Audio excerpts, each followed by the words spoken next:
Bitta kommentariyning orqasidan million pullarni yo'qotishni xohlamasangiz, videoni oxirigacha ko'ring. Yaqinda bo'lgan holatni sizga aytib beraman.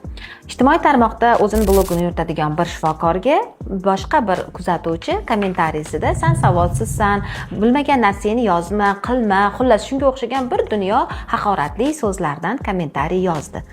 U shifokor nima qildi? Menga murojaat qildi. Buni davomi qanaqa bo'ladi?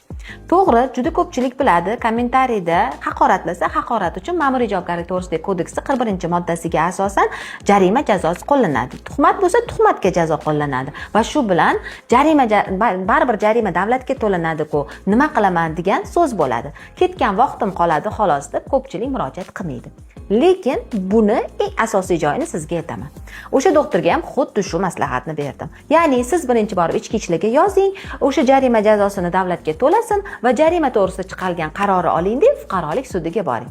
Fuqarolik sudida siz o'zingizga ko'rsatilgan ma'naviy zararni undirish bo'yicha sudga da'vo ariza kiritasiz. Ma'naviy zararni O'zbekiston Respublikasida miqdori cheklanmagan. Ya'ni siz xohlaganingizcha miqdor belgilashingiz mumkin. O'zingizga, ishchanlik obro'yingizga, sizni salomatligingizga, sizni ruhiy holatingizga qanchalik zarar yetdi deb hisoblasangiz, u 50 million, 30 million, 40 million, 100 million xohlagancha qancha deb hisoblasangiz, xuddi shu summani undirishga fuqarolik sudiga da'vo kiritasiz. Sud da'voingizni ko'rib chiqadi va sizga o'sha ma'naviy zarar summasini undirib beradi.